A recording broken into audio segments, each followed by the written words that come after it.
Hey guys, and welcome to another S&B Outdoors. We're going to be looking today at knives. So we've got many different knives out here. We're going to be talking about what you go hunting with, what I carry every day, what's some good pluses about them, and just give you an idea of some different types of knives and how they're used and what you might want to carry them for. If you like that, stay tuned because it's coming up next. You're watching S&B Outdoors. Discover the world around you. Okay, I've got a good spread of knives sitting here for y'all, so let's go through them one by one here. This one is one that I really enjoy. This is a Gerber knife. I can't remember the exact model of it or whatever. I'll put a link in the description. This one's nice because you can get this from Walmart. You can get it from, any Walmart. Get it from Amazon, all that stuff too, but you can get it from Walmart. And it is not at a price point that will break the bank. It is quite reasonably priced as far as good knives go. It is a full tang knife, which means the metal that the blade is made out of doesn't just like stop back in here and then this is all plastic. The metal goes all the way through the back. So when you're grabbing hold of it, you're grabbing hold of all of the metal, okay? And even the back part, they got a good pummel on it. I think it's for like breaking stuff or something. I'm not real 100% sure. But this one is a great knife. I don't like the knives that have like 90% of the blade is serrated. The serration, I think, kind of gets in the way if you have to do some intricate work, or if you're wanting a baton. This is the one that I use for kind of bushcrafting. So if I need to baton wood, where you have to, beat on it with a piece of wood, or you need to chop stuff with it, or something like that. I feel like the serration kind of gets in the way, but that's just me. You can do what you want. I think this comes both ways. You can get it in this model where it has no serration, or you can get it in the model that has serration. So however you want to do it, but this one is a good one. Like I said, it's made by Gerber, and I like having it. I usually carry it on my pack, the pack that I carry out into the woods with me. That's usually where I have this attached. So good fixed blade, straight blade, fixed blade knife. So. And again, this, or I don't know if I mentioned it, but none of this is sponsored, so none of this video is sponsored. These are just knives that I have, that I've collected over the years, and some of the ones that I personally carry with me when I go to the woods, or depends on what I'm doing. Now we'll check out some of the other knives I've got. This was one that I carried on me for many, many, many, many years. This is a Browning, let's see, what is this? This is a Browning 101 8F. Inside the little leather sheath here is the knife. It is a folding blade and it is a lock blade knife. It's a great knife for skinning or just anything. I have whittled wood with this. I have skinned animals with it. I have cleaned animals with it. I've even filleted fish with it, even though, it's not really a fillet knife. You can't really bend the blade. It will work though. It's got a pretty decent sized blade. I'd say what is that? About 4 inches maybe, 3-4 inch blade. Fantastic knife. I would highly recommend it. That was one that I used to carry with me all the time. Now it did get replaced by this one. I really like this CRKT knife. This one is pretty good. I got this at I got it at a Bass Pro. That's where I got this one. In Florida, actually, is where I found this one. And I just like the design of it. It is one that you can kind of quickly deploy if you need to. I do like that ability. It does have a little bit of the serration on it, but it's only about, about 1.5 inches, maybe 2 inches, probably 1.5 inches of serration, which is kind of nice for if you have, you have to cut a limb or something off, something small. It is kind of nice. But the majority of the blade is, just the regular blade, which is fantastic for everything. I have not cleaned any animals with this one, so I don't know how well it will do. Maybe I can make a video on that, I don't know. But I do like it. I do like that it is tapered. This is called a distal taper. I don't know if you can tell, it's wider at the spine than it is towards the tip. It thins out, which makes plunging a whole lot easier. I believe that even this one has that too. They have, I don't know if you can see that on the camera, but they do have the distal taper to them, and that is nice for, like I said, if you have to plunge it into something, it's not as difficult to push in. This one also has a double locking feature, which is nice. So if you're holding it and maybe you beat it on something, the knife has a tendency not to fold up on your fingers, which obviously would be bad. But it has a double locking feature. On the inside of this one, you have to push a lever over to release the blade, But there's also a little kind of like lever on the back. I don't know if you can see it. It's awfully small. But there's a lever on the back that you have to depress kind of with one finger. You depress that lever, and then with your thumb you push that lock out of the way, and then it allows you to fold the knife up. It actually is kind of nice, and they're lifetime guaranteed. I do like this. I actually had part of this mechanism break off and fall apart. I literally just called them, and they immediately mailed me another full mechanism for that double locking mechanism. They they mailed me the full thing. And so I was able to repair the knife, which was really cool. The next one, which I would say is probably the most versatile one that I carry on my person at all times, is this little Swiss Army knife. Say what you will, but the little Swiss Army knife is the little knife that could. I have literally used these for everything. I have even filleted fish with these. I have skinned animal. This is probably my third one that I've owned in my entire life. And that speaks kind of volumes. These little things last. I mean, they really do. In fact, how I never have worn them out. I've always just lost them. Is always what it's been. Over my whole lifetime, I've lost 2 of them.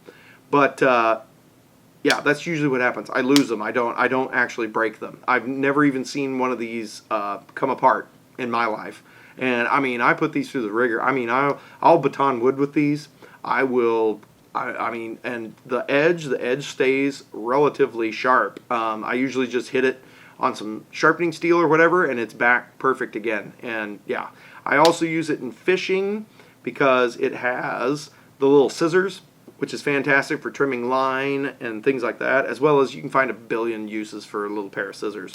And they're always sharp. They're always super sharp. It's very difficult to dull them. Another one that is incredibly useful that you don't realize is so useful is it has this little mini saw. Now, you know, nothing beats a good sized silky saw, but in a pinch, these little guys, I've sawed through like limbs that are at least 2 inches in size, you know, 1.25 to 2 inches in size, sawed through it just fine. I love having it for when I have to like maybe do a set or something for turkey hunting on a tree. Maybe I don't have a blind or anything with me. I can just sit on a tree and maybe there's some brush in the way. This thing knocks that brush out, no problem at all. Or when I'm setting cameras for deer hunting, maybe there's a branch or something that's just so low it's just covering up the camera's field of view. I'll just take this and just saw that branch back. It's just fantastic, and it's very sharp, very useful. I'm totally impressed with that. I can't believe that little saw works as well as it does. And then of course you've got, you know, your flat blade bottle opener and your even smaller flat blade and can opener as well. It also has like an awl in the back of it, which is fantastic. I've used that for punching holes actually in belts. Like my son, since his waist is still kind of that in-between stage, he's getting older, and so he's not into the full men's sizes, but yet he's not really in like kid size. He's in that weird in-between. So you can buy him the men's belt, and then you just puncture another hole in it, which that works great for it. The tweezers, I have removed so many splinters with these little tweezers. It's just not even funny. They work absolutely a treat for that. I just love this little knife. Now, I did get the one, and that was on accident. I got the one with the corkscrew. I really like the ones that have the Phillips head screwdriver in it. They come both styles, corkscrew or deal. Because, you know, I'm not really opening many bottles of wine while I'm out hunting. I don't know about you. So I really don't know why they put the corkscrew on there. If anybody knows why they put the corkscrew on there, if it's literally for wine or if it's for some obscure thing I haven't thought about, some bushcraft thing I haven't thought about, let me know in the comments. I really don't know why there's a corkscrew on these things. But it's fantastic. It's small. You put it in your pocket. I carry it with me literally every day. It goes with me everywhere. Now the last and final one that I'm going to talk about here in kind of our knife movie video here is this. This is the swing blade that is made by Edge Outdoors. So Edge makes quite a few different kinds of different knives and more or less tool sets for like butchering deer, for processing deer, things like that. They have entire kits for processing deer and stuff like that. It's pretty cool. They're a pretty cool company. I love this knife. I was able to use it when we went deer hunting. We got a deer. I used it. It's absolutely fantastic. Let me show you some of the features of this thing. First of all, I love that it's orange. because when you're cutting things and you're setting the knife down and moving things around and whatnot, you can see it. You know, I mean, it is cool to have these, you know, kind of like military colored, or have like some sort of camo, like Rambo looking knife. The problem is when it's camo or it's dark colors, when you drop it on the, you know, woods floor, it does what it's supposed to. It blends in with the floor, and then you lose your knife, you know. The black blades and whatnot are cool and all, but the problem is when you drop it, it disappears. So it's nice to have something that is very shiny and is hunter orange, so that way when you set it down or you drop it, you can see it. So that's the feature that's nice. This is the skinning portion of the knife, and I do say portion. We'll see what I'm talking about here in a minute. But nice edge, has the distal taper on the end of it, nice wide thick spine, very good knife. The cool part about this is most deer skinning gutting knives have what's called a gut hook. So there's usually a little hook. I wish I had one to show you, but they have a little hook that's on the end of it. And what it's for is you make a little incision with the skinning knife on the deer, and then usually you turn the knife over and you hook the gut hook in, and then you just basically unzip it just literally peels open the abdomen cavity just like a zipper. It's super cool to use, and they work great. The only problem I have with them is eventually when you're cutting through deer, and deer hair is actually kind of murder on a knife. Deer hair is pretty rough. It'll dull out a knife fairly quick. And when you're using the gut hook, a lot of times it will dull out that gut hook over time. You know, not instantly, but it will do it over time. Well, gut hooks are extremely difficult to sharpen. It can be done. You can do it. But with it being that small little kind of hook, and then it's sharp on the inside of that hook, it's difficult to get in there and sharpen it with any kind of sharpening stone or anything like that. So it's a little difficult. This is where this thing is so cool. It has a button on the side. I don't know if you can see that. But you press that button down, and the entire blade swings, and it locks too. I don't know if you heard that, but it locks. It's a lock blade, and turns into the gut hook looks like this. And this is fantastic. See, it's blunted on the end. The end is blunted, and that's so that you don't, you know, puncture an internal, because that would be bad.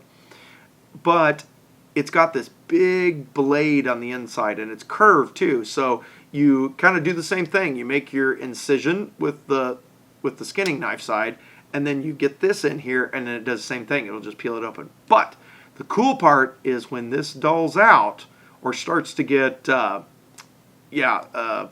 flattened out or whatever, where it stops cutting good, you can sharpen it and you can hone it on a steel, because it's really open. It's not this small, tiny little opening that you wouldn't be able to get on a sharpening steel, or even get a sharpening stone in there.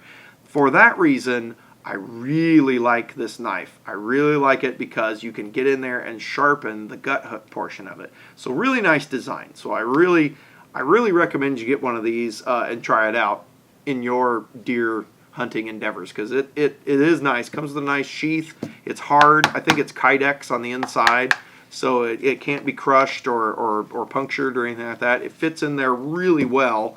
As you can see, it doesn't come back out very easily. It sticks in there really well. Just very well made. So good job, Edge Outdoors. I think they did a great job on this. Well, guys, thanks for watching, and I hope that you learned a little bit more about some different knives and different options out there that'll work for you. Hope that this helped make the decision maybe on which one you might want to carry on your next hunting trip a little bit easier. If you have any questions, make sure you put them down in the comments. Also, make sure that you like and subscribe to the channel. Make sure you ring the bell as well, because if you don't, you will miss out on some of the great content that I have uploading all the time, especially shorts. We've been uploading lots of shorts, and we got some more hunting videos coming for you. So definitely make sure you check out and hit subscribe so you don't miss out on any of that. Check out the links down below. We got some affiliate links down below. Basically what you can do there is you just click on that link if you're interested in what's going on. If you're not interested in the products that are being showcased there, if you still click on that link and then do your Amazon shopping like you normally would be doing, I still get a little bit back. It still helps the channel out. So if you want to do that to help the channel grow, that would be fantastic too. Thank you guys for watching, and we'll see you in the next video.